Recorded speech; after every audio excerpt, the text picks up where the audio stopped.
looking at the time trial here.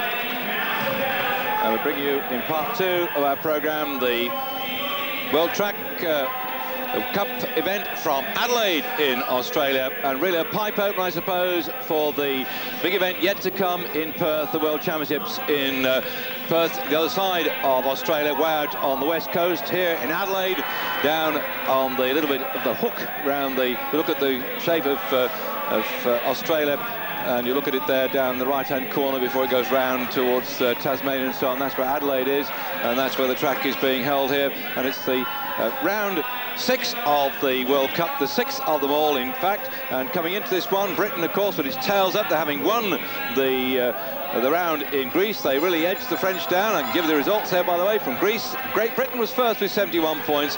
France was second with 68 points. Denmark in third spot, 62. Italy was fourth with 58, and Spain back in fifth spot in 54. Sorry, in our programme we couldn't give you some of the best programmes as far as the Brits were concerned from Athens, as we watch the 1 kilometre time trial here with the Japanese rider Takanobu just going round through, and his time 1:05.15 there.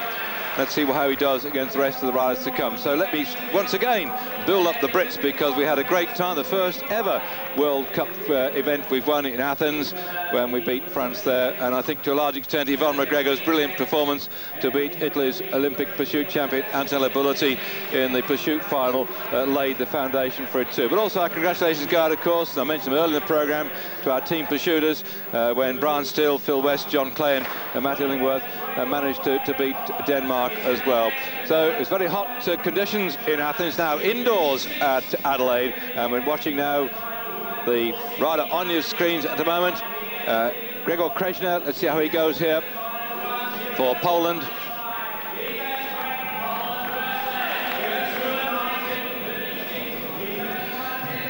And whilst watching this one, at least that performance by the Brits in Athens meant that we qualified for 10 of the 12 events in the World Championships, and that will really be something as far as they're concerned. And I suppose to a large extent that the performance of the Brits getting better and better on the track has a lot to do with that track at Manchester, where we had the World Championship last year.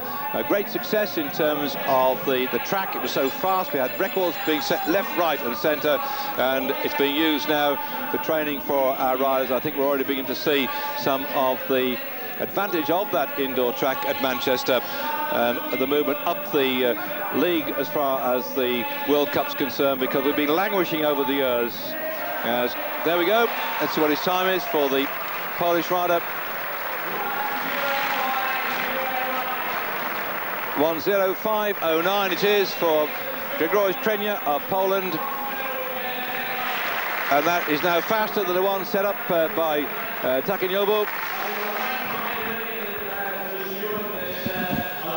Actually, the turnout of riders for the event in Adelaide is not really as good as we would expected in a World Cup round, but of course many of the top riders are preserving their speed and waiting for the World Championships in Perth, which will bring you live on Eurosport. There we go.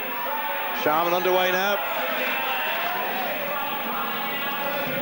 What's he going to do for the kilometre?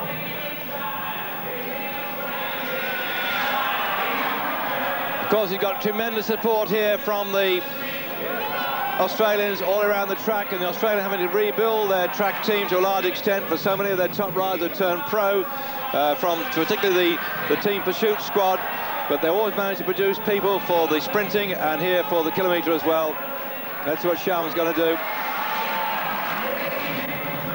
The early times are looking good.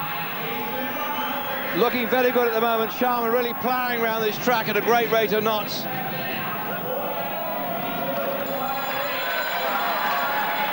Riding on one of those special bicycles developed by the Australian Institute of Sport by using wind tunnel testing.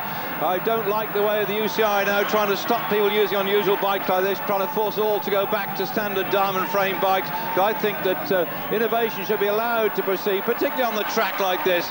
And it looks like it helped him through. That's a great ride. He knows it, and the crowd know it too. It's got to be inside of 1:05.